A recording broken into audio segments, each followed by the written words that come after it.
En el Evangelio según San Mateo capítulo 8, versículo 14.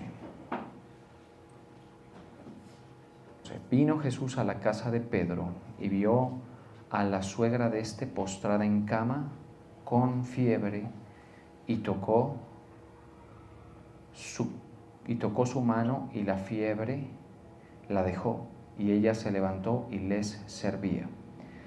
Y cuando llegó la noche trajeron a él muchos endemoniados con la palabra echó fuera a los demonios y sanó a todos los enfermos, para que se cumpliese lo dicho por el profeta Isaías cuando dijo: Él mismo tomó nuestras enfermedades y llevó nuestras dolencias. Señor, te damos gracias, te damos honor y gloria a tu santo nombre. Te reconocemos a ti, Padre eterno, y te pedimos que nos hables, nos ministres tu palabra, Señor, tu verdad no sea hoy señalada, Padre eterno. Clamamos para que tú continúes en medio de nosotros, glorificándote, exaltándote. Tú tienes toda la autoridad en el nombre de Jesús. Amén. Entonces estamos leyendo Mateo capítulo 8, versículo 14. Cuando Jesús llegó a la casa de Pedro, vio que la suegra de Pedro estaba en cama y con fiebre. Jesús le tocó su mano y la fiebre le dejó. Entonces ella se levantó y empezó a atenderlos. Al anochecer la gente le trajo a Jesús muchos atormentados por demonios y él ordenó a los espíritus que salieran. Sanó a todos los que estaban enfermos. Esto sucedió para que se cumpliera lo que dijo el profeta Isaías: Él quitó todas nuestras dolencias y llevó nuestras enfermedades. Bien, aquí vemos este episodio en el ministerio del Señor, que sabemos que acontece en la ciudad de Capernaum. Sabemos esto porque esta es los momentos que le siguieron al Sermón del Monte. El Sermón del Monte se expresó de parte de Cristo nuestro Señor en un monte que hoy se conoce como el Monte de las Bienaventuranzas, en efecto bastante cercano a Capernaum, al mar de Galilea y por supuesto a Capernaum. Y sabemos esto porque en el versículo 5 del capítulo 8 dice: entrando Jesús en Capernaum. ¿Dónde había estado antes de eso? Son detalles importantes para ir planteando lo que el Señor quiere que estudiemos hoy. Había estado en ese monte, ¿sí? Se había alejado un poquito, digamos, del bullicio de la ciudad, del movimiento, y le habían seguido sus discípulos hasta ese punto, y también por supuesto había gente rodeándolo que fue a escuchar esa predicación de Cristo, pues que la hemos ido revisando en algunos apartes en estos días, y que resulta ser muy reveladora, muy cargada de instrucciones, de mensaje para nosotros, muy orientadora en todos los aspectos. No vamos a dejar de revisar el Sermón del Monte, pero en esta ocasión veremos algo que acontece después. El caso es que el Señor da su predicación, su sermón en ese monte y luego regresa a Capernaum. Sabemos eso porque en el versículo 5 del capítulo 8 dice: entrando Jesús en Capernaum, vino a él un centurión. Y sabemos que en ese momento pasan dos cosas. Lo primero es que antesito de entrar, llega a él, le intercepta el centurión romano. El centurión romano era un oficial del ejército que tenía a cargo, por lo menos sabemos, 100 soldados. Estaba, digamos, sobre ellos, a la cabeza de ellos. Vivía en Capernaum este señor, era parte de los oficiales que estaban en la ocupación romana en ese lugar, en Galilea, ¿sí? Y este señor no había ido al sermón, mire qué interesante el dato, sino que antes de que Jesús regresara, manda a él a interceptarlo y le manda un mensaje, ¿sí? Y básicamente lo que le pide es que sane a su siervo. Tiene un ayudante, él tiene, llamémosle así, un asistente que está gravemente atormentado con una enfermedad y le pide que lo sane. Lo interesante de este señor es que en Capernaum era una persona visible porque primero era romano, y eso ya lo hacía que tuviera una cierta visibilidad porque Ese era, digamos, la representación de la fuerza del imperio, digámoslo así. Y además de eso, también se observa que era una persona muy allegada, muy interesada en el Dios de Israel. Sí, Roma no era que no tuviera dioses, con D minúscula, hay que hacerla esa claridad. Todo lo contrario, tenía un catálogo abundante de dioses con D minúscula. Pero en este hombre había como una intuición, una fe que le permitía, digamos, orientarse en cuanto a, por ejemplo, este aspecto de relacionarse con el Dios del pueblo oprimido, del pueblo que estaba por debajo de ellos. ¿Cuál era ese Dios?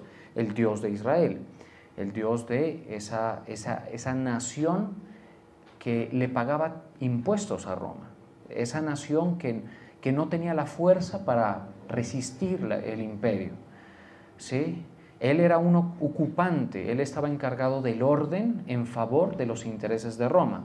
Si había paz, era porque la paz le convenía a Roma, no era porque la paz le convenía a Galilea ni a Capernaum, y mucho menos en los lugares de Judea, donde estaba Jerusalén.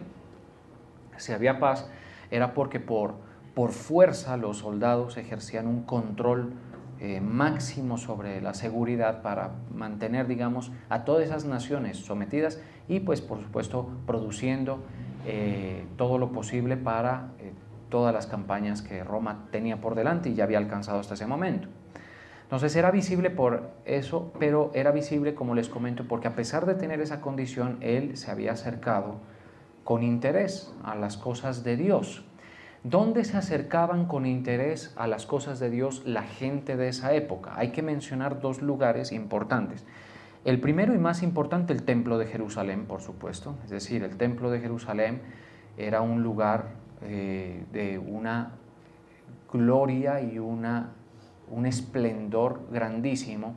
Pero si le quitamos todo eso, digamos que se nota que era el lugar donde la gente hacía sus peregrinaciones para ir a aprender de Dios, del Dios de Israel, del Dios de toda la tierra, el único, ¿sí? el que nos diseñó, el que está detrás de todo, el que sustenta el mundo, el que puso el mundo en orden, digámoslo así, ¿sí? El Dios de paz, el Dios que se revela en su persona al ser humano en diferentes etapas y en diferentes momentos.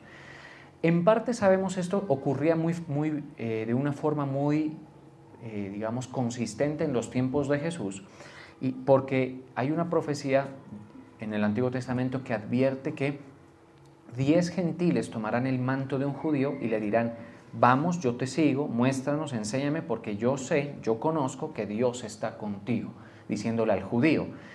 En este sentido, la observación del gentil es: Dios está con ese pueblo, básicamente, ¿estamos de acuerdo? Ahí no importa y no entra en la discusión si el pueblo en sí tiene, pues, alguna característica superior. De hecho no la tiene, ni moral, ni intelectual, ni racial, de ninguna manera tiene ninguna superioridad, pero sí que algunos gentiles, primero, algunos gentiles notaban al Dios de Israel, al Dios verdadero, lo notaban en sus obras, lo notaban en su fama, ¿sí? Lo notaban en su nombre y lo notaban, digamos, palpando, como dice el libro de los Hechos, capítulo 18. ¿Sí? En parte lo percibían así algunos gentiles, ¿sí?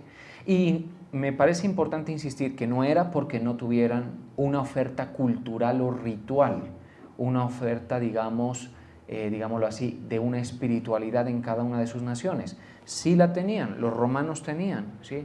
Muy influenciados por los griegos y todo eso, tenían, pero estaban como hambrientos, sedientos, buscando explicación también, buscando una relación, porque si algo tiene Dios, el Dios de las Escrituras, el Dios de las Escrituras, hago ese énfasis, ¿sí? Es que está dispuesto a relacionarse, ¿sí? Y de una forma muy conveniente para el ser humano.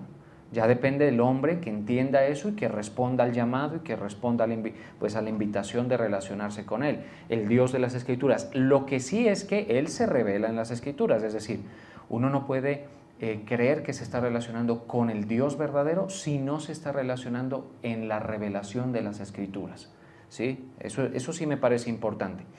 Este centurión que salió al encuentro de Jesús en Capernaum, algo de eso entendía, y lo sabemos ¿por qué? Porque en el Evangelio de Lucas se complementa la información que está en el Evangelio de Mateo para dejarnos ver que ese centurión acude a Jesús porque considera que Él tiene la autoridad de Dios, ¿sí? Entiende que Él tiene el poder para sanar, pero también los judíos se expresan de la siguiente manera de este centurión. Vamos a leer algo que tenga que ver con eso, ¿vale? Que tiene que ver con el centurión romano.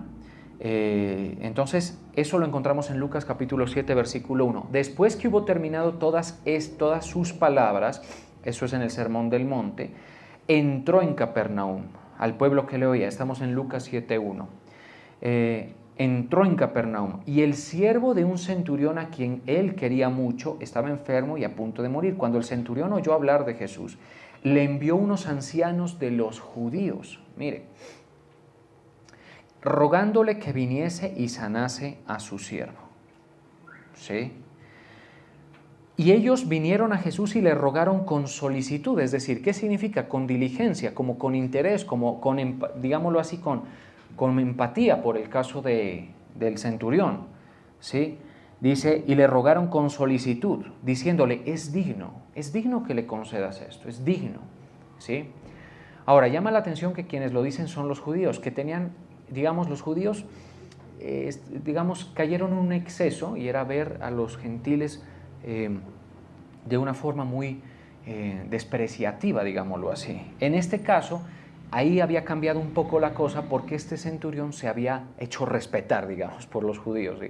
Sí, o sea, como quien dice, conmigo no se metan porque yo la tengo más clara que muchos de ustedes. Y deja claro, en estos versos deja claro que eso pasa.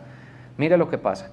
Entonces le dicen, es digno que le concedas esto porque ama a nuestra nación y nos edificó una sinagoga, es decir, se metió la mano al bolsillo y les construyó una sinagoga, que es el segundo lugar donde la gente iba a buscar a Dios en aquellos días. Sí, yo me quedé refiriéndoles lo del templo, pero en Galilea, en Tiberias, en Judea, en aquellos días era muy común que la gente levantara sinagogas, que no son otra cosa que lugares donde la gente se podía reunir y abrían los rollos de Isaías, abrían los rollos de Malaquías, abrían los rollos estos de Jeremías y leían y estudiaban y se interesaban. Y un romano que construya una sinagoga en un lugar de ocupación romana, digámoslo así, es decir, no construyó un templo, qué sé yo, a Júpiter o a Zeus, no, le construyó una sinagoga. Y una sinagoga es interesante porque hasta el día de hoy, por ejemplo, las sinagogas tienen características. A pesar de que su arquitectura puede estar condicionada, digamos, a los entornos donde ha estado, es decir, me refiero, si usted, por ejemplo, va a Arabia y encuentra una sinagoga judía, mucho se verá un poco impregnada esa arquitectura del contexto, es decir, arábiga, o si nos vamos para Norteamérica, o si nos vamos para, qué sé yo, algunos lugares de Asia, va a pasar lo mismo. Pero no tenían imágenes, era ese interesante, y nunca permitieron meter imágenes en las sinagogas, lo cual es muy significativo. Sí, es decir, porque justamente ahorita nada más cantábamos al Rey de los siglos, inmortal, invisible, ese es el Dios de las Escrituras que pues pretende mostrarse, relacionarse, y que algunos pueden tener el interés de hacerlo y otros no. En este caso el centurión sí. ¿Qué característica tiene la sinagoga de Capernaum? Que sus ruinas quedan hasta hoy allí y es potencialmente la misma sinagoga de la que están hablando los de Lucas. No tiene imágenes, sí tiene una arquitectura algo, digamos, infiltrada por la arquitectura griega, se ven esas columnas tipo corintio, sí, así, pero no hay imágenes. En ese lugar hay algo similar como a lo que ustedes ven aquí, es decir, un atril, sí, en ese momento pues era de piedra, y lo que hacían y unos depósitos de los rollos donde se abrían y se hablaban. Ese es el hambre de las naciones, ese es el hambre de la gente, de los judíos, que a pesar de que muchos se equivocaron, pues por lo menos tenían esos lugares que permitían. Y gente como este gentil, el centurión, entendió que si construía una sinagoga, pues él podría estar prácticamente con un derecho legítimo a sentarse todo el tiempo allí, escuchar, enterarse. Se entiende que si ama a Israel, O sea, si ama a Israel es porque ve cómo Dios ha usado a Israel para mostrarse, para revelarse. Uno no ama a Israel porque Israel sea un pueblo irreprochable moralmente, ahora que tanto conflicto hay y posiciones frente a eso. Es decir, hoy vemos la gente con sus banderas palestinas y con todo eso. Y para cualquier persona, un observador que no tenga la base de las Escrituras, pues lo confunde, dice, algunos dicen esto, algunos otros dicen esto otro. El tema con Israel de amarlo no es necesariamente porque se porte muy bien, aunque yo no encuentro de qué quejarme cuando veo las cosas como las está manejando con Hamas, la verdad. Pero yo sí que digo que la cosa es amarlo es porque entendemos que es el pueblo con el que Dios se ha relacionado, se ha mostrado y por el medio del cual nos ha invitado a todos los demás pueblos, ¿sí?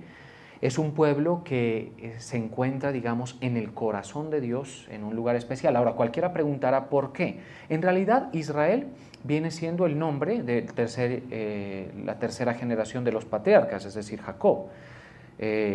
Abraham era arameo de Ur de los Caldeos. Si vamos a ser muy precisos, no es otra cosa que un babilonio más, pero era un babilonio diferente. ¿Estamos de acuerdo? Era un babilonio, digamos, de Ur de los Caldeos. Eso más adelante se llamaría Babilonia, en ese tiempo no se llamaba así, ¿sí? Era una persona, un gentil, digámoslo así, con mucha fe, una fe que le permitía intuir a Dios, oír su voz, seguirlo, sacrificar, todo eso, la parte relacional con Dios. Y no hay que dejar de decir lo más importante, obedecerlo, ¿estamos de acuerdo? Obedecer a Dios, ese es fundamental. Entonces, esa relación le abre el espacio a un proyecto de Dios que luego continúa en Isaac, luego continúa en Jacob, cambia el nombre de Israel y el Señor se comienza a mostrar para profetizar que iba a venir un judío también, que iba a nacer en Israel, que iba a ser la puerta. La puerta hoy sabemos que es Cristo, ¿estamos de acuerdo? Sabemos que es Jesús. Y todo eso. Entonces, el centurión hasta ese momento no tenía todo tan claro, pero sí sabía que era un pueblo que tenía el depósito, digamos, de la sabiduría de Dios, los escritos inspirados, todo eso. Les construyó la sinagoga para que... Eso es como que alguien tenga en estima la iglesia y tenga bien, digamos, qué sé yo, ponerla en la casa, por ejemplo, porque muchas iglesias comienzan así, ya cuando se crecen ya no es posible, pero ponerla en la casa para que estudiemos, para que miremos, para que alguien nos enseñe, algo así. Entonces la gente le dice, es digno. Entonces la sinagoga era el lugar otro donde buscaban al Señor, ¿sí? Y dice aquí, y nos edificó una sinagoga, y Jesús fue con ellos. Pero cuando ya no estaban lejos de la casa, el centurión envió a él a unos amigos diciéndole, Señor, no te molestes. O sea, se muestra con una reverencia anormal. Normalmente, ¿y por qué digo anormal? Porque si el centurión romano pasaba, si un soldado, ni siquiera un centurión ya es algo más que un soldado. Un centurión pasaba, los judíos debían hacerle reverencia, déjenlo pasar porque esa es la fuerza de ocupación, es decir, esos son los que mandan aquí, queramos o no lo queramos, nos guste o no nos guste. En este caso, él, frente a un judío, se muestra reverente, le dice, no te molestes, no soy digno. Y ahí están esas palabras famosas que se suelen recitar, dice, pues no soy digno de que entres bajo mi techo. ¿Qué se ve en este centurión? Él no tenía la idea de que era justo él. Ni siquiera por el hecho de haber servido de una forma muy especial al pueblo de Dios, ¿sí? Es decir, cualquier persona que tenga la cabeza mal puesta, digámoslo así, las cosas no claras, dices que yo he dado a la iglesia, por ejemplo, o yo construí la sinagoga, o yo asisto. Hay gente que cree que paga la cuota con la relación con Dios asistiendo a la iglesia. Eso es... mejor dicho, lo que el Señor está haciendo es ofreciéndote la ayuda allí, ¿estamos de acuerdo? Entonces, pongamos las cosas claras, o sea, el centurión era una persona que había servido al pueblo, pudo haber dicho, sí, hombre, yo necesito algo, o sea, yo sí soy digno de algún reconocimiento de parte tuya, yo soy un benefactor de tu pueblo, ¿sí? Nada de eso entra por su mente, ¿por qué? Porque se percibe en el centurión entendimiento de la condición. ¿Cuál condición? De a pesar de que es una persona brillante en la fe, el centurión, y ya vamos a ver que Jesús mismo lo declara, A pesar de eso, él no se siente digno, es decir, y eso es significativo para nosotros.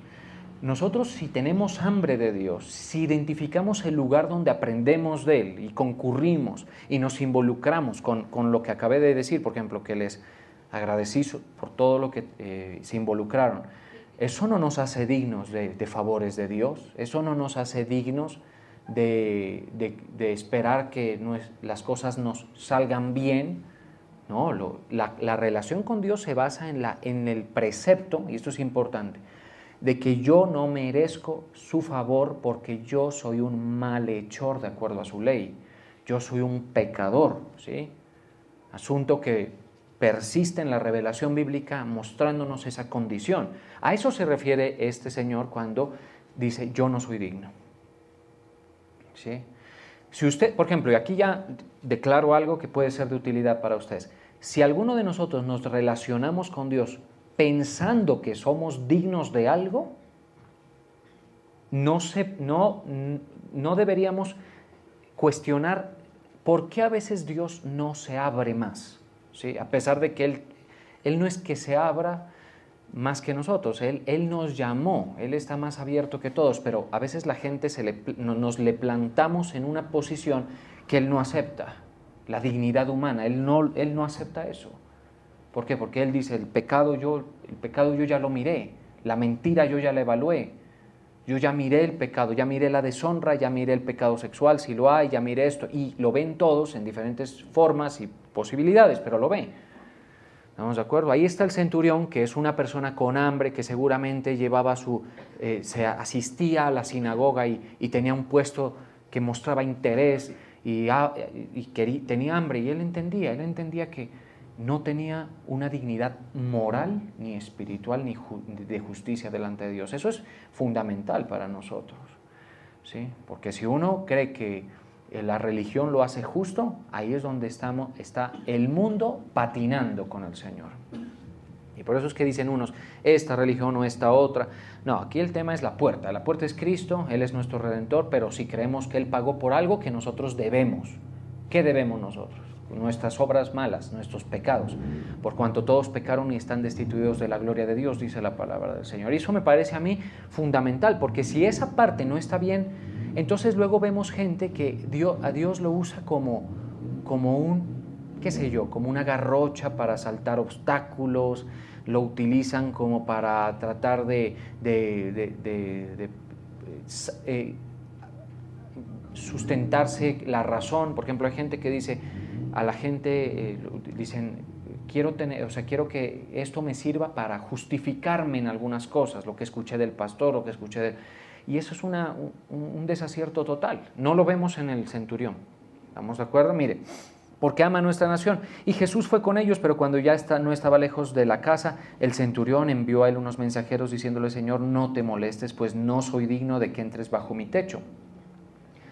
Eso es un entendimiento pero tremendo, es decir, Jesús, ¿por qué no es digno? Porque percibía en Jesús, seguramente estaba más abierto a entender que las profecías hablaban de Jesús que los mismos judíos de la sinagoga, los que presidían eso.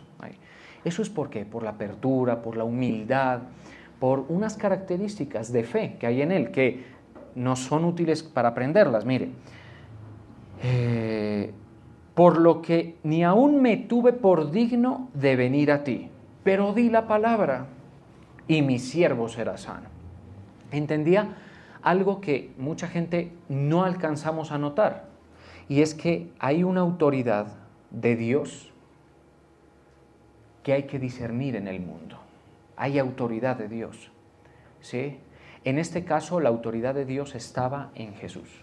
Y sigue estando, por supuesto, lo sigue estando. ¿Sí? Sigue estando. La autoridad de Dios está en Jesús. Importante dato para ese momento. Él no fue donde los herodianos, no fue donde los fariseos, porque a veces las instituciones se les nota que no tienen la autoridad de Dios. ¿Sí? No confundamos esplendor con autoridad de Dios, no confundamos multitud con autoridad de Dios, no. pero ya corresponde a la luz de las Escrituras ir orientándose dónde está Dios hablando, dónde está Dios mostrándose, dónde está Él ejerciendo su poder y su autoridad. En este caso, él superó esa situación muy fácil. Y ojo que él civilmente, atención, el centurión es más que Jesús. Civilmente, ¿sí? O sea, en términos estrictamente políticos civiles de su tiempo, es mucho más que él, pero él ve en Cristo la autoridad espiritual, esa autoridad espiritual que usted va a comenzar a discernir en Dios para su vida, porque mucha gente, y esto hay que enfatizarlo, la relación con Dios la quieren, pero no con Dios como autoridad de sus vidas, sino ellos, qué sé yo, mandando la parada, pues, ¿sí? Eso es muy común. Por eso es que hay gente que dice, yo creo en Dios, pero no se someten a las Escrituras. Yo creo en Dios, pero hacen un Dios a su medida, digamos. Un Dios, ese abuelito bonachón que todo lo tolera, que todo es amor, que a todo está abierto, que todo es así. Y ese no es el Dios de las Escrituras. ¿Sí? Un Dios que no obedeces, o si lo obedeces, lo haces por algún propósito oculto, digámoslo así. Eso es complicado.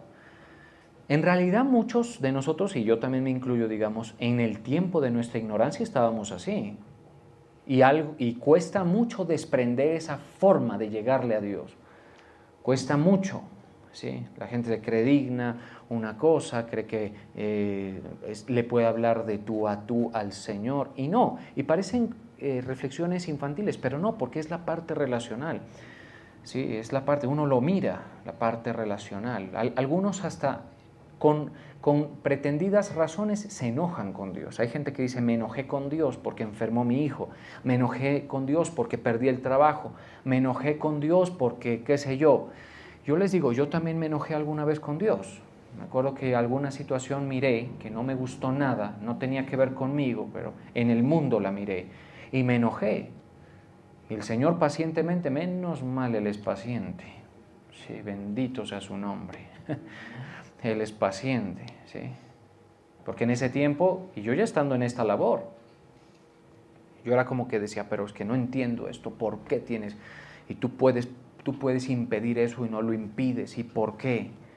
Sí, pasó un tiempo, pasaron las circunstancias, pues en la misericordia del Señor no me respondió quizá como yo merecía, ¿sí? Y con su palabra me fue mostrando y me fue cerrando la boca. Primero, una de las cosas que me dices, tú no eres mejor que yo, ni eres más justo que yo, ¿sí? Y a la par de eso, fue haciéndome entender por qué muchas cosas en el mundo pasan y uno le reclama a Él por qué no las impide. Si el pecado aquí campea, si el pecado es la moneda corriente, si el pecado y la iniquidad y la incredulidad están presentes en todas las sociedades, en mayor o menor medida. ¿Sí? Y eso sin mencionar la condición caída del ser humano. Entonces, con paciencia el Señor me fue mostrando pero a veces uno entra en ese rol. Es decir, no, explícame, no. Y en ese rol hasta Job entró. ¿Recuerdan lo que pasó con él? Porque Job sí que era justo, digámoslo así, recto y apartado del mal, y no entendía por qué tanto sufrimiento en su vida Dios había permitido. Al final, cuando Job se enfrenta a Dios, le dice, ya no te puedo responder más, me callo, mejor me callo, ¿sí? Y me arrepiento y entiendo mi condición. Yo no te puedo cuestionar a ti que habla de las galaxias, habla de los mares, habla del abismo, habla de todo, de la tierra. Es impresionante ese libro. Para quien tenga curiosidad o quienes lo conocen saben que estoy fundamentado ahí. Entonces, pero es un cambio, digamos, de idea que pues el Señor hoy nos los ofrece gentilmente, ¿sí? En el caso del centurión, tiene la receta perfecta para lograr un favor como el que pidió, la sanidad de su siervo, de su criado. ¿Cuál es la receta perfecta? Fe y mucha humildad, mucho entendimiento de a quién es que le está pidiendo. Tampoco el centurión era un patrocinador de de los maestros de su tiempo, porque al construir una sinagoga no era para él enseñar. Voy a explicar este punto. El centurión no construyó una sinagoga para pararse ahí y él hablar, porque en ese caso hubiera sido una construcción en torno a sí mismo, ¿estamos de acuerdo? Él construyó para que los judíos, los rabís de su tiempo en Capernaum lo hicieran. Y esto a mí me parece importantísimo, ¿sí? ¿Por qué? Porque él pudo decir, este rabí, este es el que tiene proyección, este es el rabí de moda, este es el rabí que mucha gente sigue. Lo mejor sería acercarme a él, estar cerca de él. Él no quería eso. O sea, es una persona de un perfil muy especial este centurión. No fue el único, ¿no? En los años 200 después de Cristo también hay hallazgos arqueológicos de otros creyentes de Roma, centuriones, que tuvieron una participación similar. Construyeron ya no sinagogas, sino iglesias. Sí, miren, interesante. ¿Y por qué lo sabemos? Porque la iglesia ya es en torno al nombre de Cristo Jesús. Tiene que tener unas características que se ven en el siglo II. No la iglesia que se ve hoy, que institucionalmente tiene toda la pompa, esa no. La iglesia, por ejemplo, que se encontró del siglo II, del 280 después de Cristo, más o menos, que construyó un centurión, tampoco tiene imágenes. Es muy interesante. ¿Sí? Pues yo se los dejo, ¿no? Para que lo analicen. Y ahí está la arqueología en favor, gritando que en el siglo II había un cristianismo que se reunía en iglesias pequeñas donde la gente no tenía imágenes, donde el centro del culto, atención, era la palabra de Dios. Eso es un tema también importante porque nosotros tenemos alabanza y tiene una importancia, sin duda, danzas, pero el centro es la palabra de Dios porque ahí es que conocemos al Dios con el cual nos pretendemos relacionar. Entonces, en el caso del centurión, mire, él no dice, yo les construí una sinagoga, o me le pego ahí pues para andar, digamos, alumbrando con la luz de él. No, él dice, es que no se trata de eso. Hazme el favor, yo lo necesito, lo quiero, ¿sí? Básicamente le estaba declarando la fe ahí, al decir todo eso. Mire cómo dice. Porque aún ni me tuve por digno de venir a ti, pero di la palabra y mi siervo será sano. Eso es un entendimiento de la autoridad de Dios tremendo. Cuando nosotros estemos en una situación apremiante, cualquier cosa, si logramos tener la fe y acudir donde realmente quien nos puede ayudar, que es el Dios eterno, el Dios de Israel, el Dios que hizo el mundo, ¿sí? Uno debe saber que en Él está la palabra de la sanidad de una dolencia, instantánea puede ser, o la bendición que mi vida necesita, o el respaldo que mi vida necesita, ¿sí? Ahí todo se va a condensar en la fe, pero insisto, no una fe que se basa en méritos personales, así los tuviera, porque yo digo, yo no he hecho más que el centurión. Si me pongo a ver, más ejecuciones construir una sinagoga, ¿sí? Y a veces nosotros con lo poco que hacemos creemos que es mérito para pedir, no. Es un tema de relación de humillación ante la autoridad de Dios. Y continúa el centurión diciendo lo siguiente, porque también yo soy un hombre puesto bajo autoridad y tengo soldados bajo mis órdenes, y digo a este ve y va, y al otro ven y viene, y mi siervo hace esto y lo hace. Al oír esto Jesús se maravilló de él. Por eso es que les digo que si Jesús se maravilló de él, pues por lo menos una predicación se la podemos dedicar a ese caso, ¿no? Y volviéndose dijo a la gente que le seguía, os digo que ni aún en Israel he hallado tanta fe. ¿Sí? Esa es fe, la fe que sirve es esa, la del centurión. La fe que tiene hambre, la fe que se interesa, la fe que entiende dónde se está hablando. ¿Qué es lo que el Señor está diciendo? La fe que luego puede entender la autoridad de Dios. Esa es la fe que sirve. El resto, pues es lo que se conoce comúnmente como superstición. ¿Sí? Entonces, eso aconteció tan pronto Jesús llegó. Un hecho interesante. Y ya hoy quisiera dejar sentando base por lo que vamos a seguir viendo en adelante, porque la idea es llegar al verso inicial, al capítulo 8, versículo 17, donde se habla del evento de la suegra de Pedro. Vamos a ver algo de eso y vamos a ver hasta dónde nos da el tiempo. Entonces, ya volviendo a Mateo, retomemos desde el versículo 10. Mateo 8:10. Al oírlo Jesús se maravilló y dijo a los que le seguían: de cierto os digo que ni aún en Israel he hallado tanta fe. Y aquí viene el tema que nos abre la puerta a los gentiles, al resto de gentiles. Y os digo que vendrán muchos del oriente y del occidente y se sentarán con Abraham e Isaac y Jacob en el reino de los cielos. Mas los hijos del reino serán echados a las tinieblas de afuera, allí será el lloro y el crujir de dientes. Se está refiriendo, por supuesto, al infierno. Entonces Jesús dijo al centurión: ve y como creíste, te sea hecho. Y su criado fue sanado en aquella misma hora. Luego viene a la casa de Pedro. Todo esto acontece en el periodo de horas.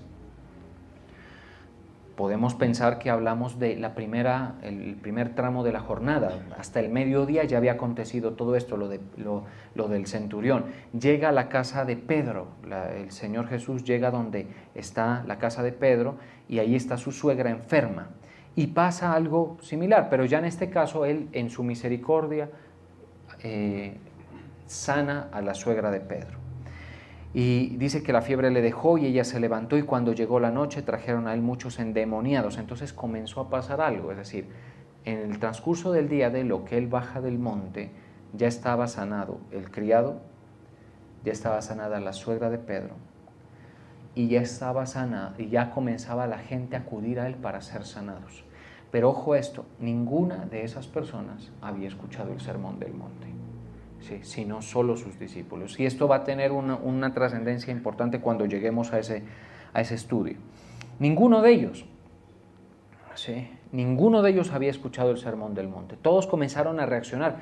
Y bueno, en la fe que Capernaum relativamente le mostró a Cristo, porque tampoco era una cosa que hubiera mucha fe allí, digamos, pero en la fe que le muestra, dice: cuando llegó la noche trajeron a él muchos endemoniados y con la palabra echó fuera a los demonios y sanó a todos los enfermos, para que se cumpliese lo dicho por el profeta Isaías cuando dijo: él mismo tomó nuestras enfermedades y llevó nuestras dolencias. En este caso la sanidad, mire, y la liberación de los demonios es algo que solamente puede hacer Dios en Cristo Jesús, y cuando el Señor lo quiere así, de esa misma manera, en sus delegados. Sobre eso pues se puede hablar mucho, pero no nos detengamos allí. Ese acto que el Señor hace, lo hace como señal para los judíos. Es interesante eso, ¿sí? Él no lo hace. Lo hace en parte por compasión con la gente, porque el Señor, en su condición de Dios, entiende que la vida pues es de por sí muy difícil, ¿no?